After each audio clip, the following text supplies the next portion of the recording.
जय जिनेन्द्र साथियों, छेड़ाला online series में आप सभी का स्वागत है। आइएगा, आज हम बात करेंगे दूसरी ढाल पर। उससे पूर्व मंगलमय मंगलाचरण। तीन भुवन में सार वीतरागी विज्ञानता, सेवि स्वरूप सेविकार नमोति योग समाहि की। दौलत राम जी द्वारा कृत छेड़ाला नामक ग्रंथ, जिसमें हमारी बात दूसरी ढाल पर चल रही थी। हमने पूर्व कक्षाओं में पढ़ा था कि यह जीव शरीर की उत्पत्ति में अपनी उत्पत्ति मानता है, शरीर के नाश होने में अपना नाश मानता है, परंतु जो अमर तत्व रूप इसका जीव रहने वाला है या आत्मा रहने वाला है, उसे नहीं जानता। यही वास्तव में अजीब तत्व संबंधी भूल है। रागादि भाव की उत्पत्ति में सुख का कारण मानता है, रागादि भाव को सुख का कारण मानता है। इन्हें विभाव रूप नहीं जानकर इनको दुख रूप नहीं मानता। यही वास्तव में आश्रव तत्व संबंधी भूल है। इसके बाद बंध तत्व संबंधी भूल में पढ़ा था कि शुभ कर्मों के फल में यह रति करता है, राग करता है, अशुभ कर्मों के फल में द्वेष करता है। राग देश की जो परिणति है, जिसके कारण अपनी परिणति को भूल जाता है, यही वास्तव में बंध तत्व संबंधी भूल कहलाती है। इसके बाद हमने पढ़ा था आत्म हित हेतु विराग ज्ञान ते लखे आपको कष्ट दान। जो आत्मा के हित का जो कारण है या सम्यक ज्ञान का जो वैराग्य ज्ञान कारण है, उसे कष्टदायी मानता है। व्रत उपवास आदि करने को इसको कष्टदायी मानता है। वास्तव में यह संवर तत्व संबंधी भूल है। इस रूप से हमने जीव, अजीव, आश्रव, वंद, संवर, ये 5 तत्व संबंधी भूल को जाना था। आज हम जिसकी बात करने जा रहे हैं वह करने जा रहे हैं निजरा तत्व संबंधी भूल और मोक्ष तत्व संबंधी भूल। आइएगा, निजरा तत्व संबंधी भूल को जानते हैं। निजरा कहते हैं तपसा निजरा, तप से निजरा होती है। और इच्छा निरोधा तपा, तप कैसे होता है? इच्छाओं के निरोध करने से तप होता है। जो अपनी इच्छाओं को कंट्रोल करता है, जो संतोष के भाव को रखता है, निश्चित रूप से उसकी इच्छाएं का निरोध होता है। और इच्छाओं के निरोध होने पर ही तपसा निजरा, और तप के माध्यम से निजरा होती है। परंतु यह निजरा तत्व में क्या भूल करता है? तो आइएगा, इस छंद में दौलत राम जी ने उस भूल को बताया है आदि लाइन में, और मोक्ष तत्व संबंधी भूल को बताया है कि मोक्ष में जो सुख है उस सुख को वास्तविक सुख नहीं मानता, दूसरे सुख को ही सुख मानता है। आइएगा, देखते हैं। रोके न चाहि निज शक्ति खोई, सेवे रूप निराकुलता न जोय। याहि प्रतीत जुक कछुक ज्ञान, सो दुखदायक अज्ञान जान। रोकी न चाहे निज शक्ति खोए, माने रोकता नहीं है निज चाहे को, माने इच्छा को। यही जीव अपनी इच्छा को नहीं रोकता, और जब यह अपनी इच्छा को नहीं रोकता तो शक्ति खोए, अपनी शक्ति को व्यर्थ में ही खोता है। यही वास्तव में निजरा तत्व संबंधी भूल है। फिर कहते हैं सेवे रूप निराकुलता न जोय, कि शिव माने मोक्ष में जो निराकुल सुख है उस सुख को सुख नहीं मानता।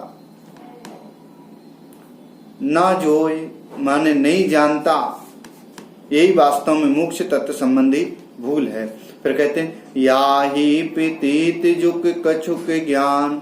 इस रूप प्रतीति से जो कुछ भी ज्ञान होता है, सो दुखदायक अज्ञान जान। जो देखो मिथ्या दर्शन पूर्वक जो ज्ञान हुआ, कछुक ज्ञान, जो कुछ ज्ञान हुआ, सो माने वह दुखदायक, दुख रूप है। कि जो सिद्धांत मिथ्या हुआ, निश्चित रूप से ज्ञान भी कैसा होगा? मिथ्या होगा, अर्थात दुख को देने वाला होगा। अज्ञान जान, अर्थात वह अज्ञान का कारण है, ऐसा हमें जानना चाहिए। यहाँ पर पहले बात बताई निजरा तत्व संबंधी भूल, और फिर बताया मोक्ष तत्व संबंधी भूल। आइएगा, दोनों को संक्षिप्त में समझते हैं।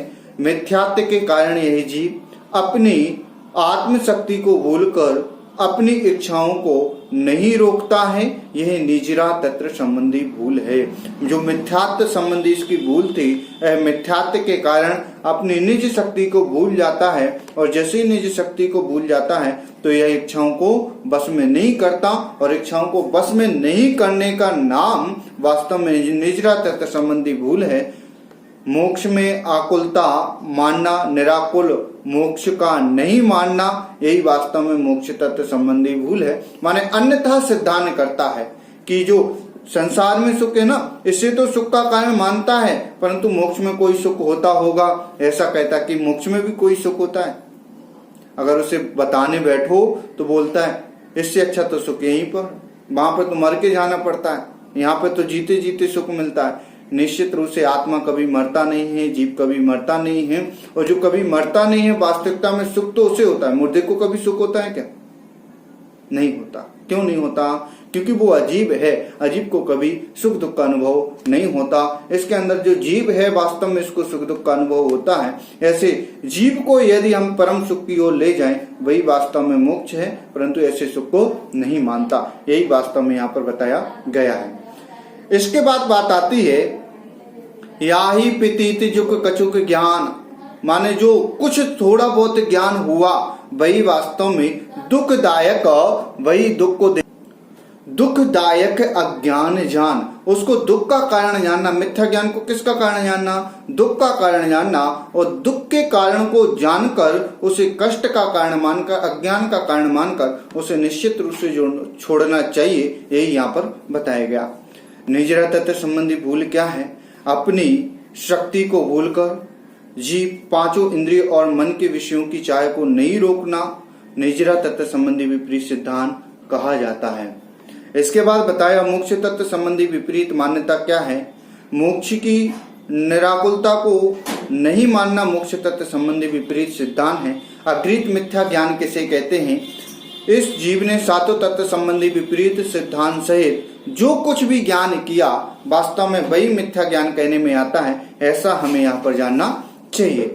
मिथ्या ज्ञान क्या देने वाला है? मिथ्या ज्ञान दुख को देने वाला है, मिथ्या ज्ञान अज्ञान को देने वाला है, और अज्ञान ही वास्तव में जीव के दुख का कारण है, अर्थात मिथ्या ज्ञान भी दुख का ही कारण हुआ, ऐसा हमें यहाँ पर जानना चाहिए। आएगा मिथ्या चारित्र का माने अगृहीत मिथ्या चारित्र का, अगृहीत माने अनादि का जो चारित्र लगा हुआ है मिथ्या, उसका क्या स्वरूप है? तो आइएगा अगले वाले छंद में बताते हैं। इन जुत विषयन में जो पेवर्त, ताको जानू मिथ्या चरित्र, यूं मिथ्या तादि निसर्ग जे, अब जे गृहीत सुनिए सुतेय। इन जुत विषयन में जो पेवर्त, इन पांचों इंद्रियों के विषयों में जो पेवर्त रहता है, जो लगा रहता है, पेवर्त माने लगा रहना, कि जो पांचों इंद्रियों के विषयों में लगा हुआ है, ताको जानो मिथ्या चरित्र, उसका नाम मिथ्या चारित्र जानना चाहिए। यूं मिथ्या तादि निसर्ग जे, कि अगृहीत मिथ्या दर्शन, अगृहीत मिथ्या ज्ञान, अगृहीत मिथ्या चारित्र, मिथ्यात्वादि माने अगृहीत मिथ्या दर्शन, अगृहीत मिथ्या ज्ञान, अगृहीत मिथ्या चारित्र निसर्गज हैं, स्वभाव से हैं। इसको किसी को सिखाना नहीं पड़ता, इसको किसी को उपदेश नहीं देना पड़ता, यह तो निसर्गज होते हैं, स्वभाव से होते हैं। जैसे ही जीव जन्मा उससे पूर्व की जो मान्यताएं हैं वो वास्तव में अगृहीत हैं। इसलिए कहा यूं मिथ्या तादि निसर्ग जे, जो निसर्गज हैं। अगृहीत मिथ्यात्व कैसा है? निसर्गज है। अब जे गृहीत सुनिए सुतेय।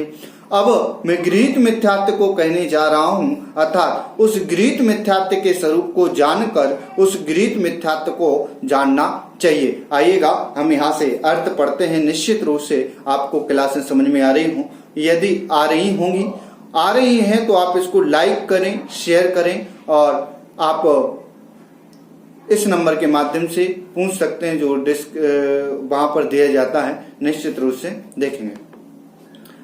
अगृहीत मिथ्या दर्शन और मिथ्या ज्ञान के साथ पांचों इंद्रियों के विषयों में प्रवृत्ति करना अगृहीत मिथ्या चारित्र कहलाता है। इस प्रकार स्वभाव से ही जीव के साथ रहने वाला अगृहीत मिथ्या दर्शन ज्ञान चारित्र का वर्णन हुआ। अब आगे पर के उपदेश आदि से प्राप्त होने वाले गृहीत मिथ्या दर्शन ज्ञान चारित्र का वर्णन किया जाएगा। उनको तुम ध्यान पूर्वक सुनना, यही वास्तव में यहाँ पर बताया गया कि पांचों इंद्रियों में जो प्रवृत्ति हो रही है यह कब से हो रही है? जब जीव का जन्म हुआ उसको पांचों इंद्रियों में प्रवृत्ति होना प्रारंभ हो गई, माने ये अनादि काल की है, इसलिए इसे अगृहीत मिथ्या चारित्र कहा गया। अर्थात पांचों इंद्रियों में जो प्रवृत्ति रूप परिणाम हुए वह अगृहीत मिथ्या चारित्र है, ऐसा हमें यहाँ पर जानना चाहिए। जय जी।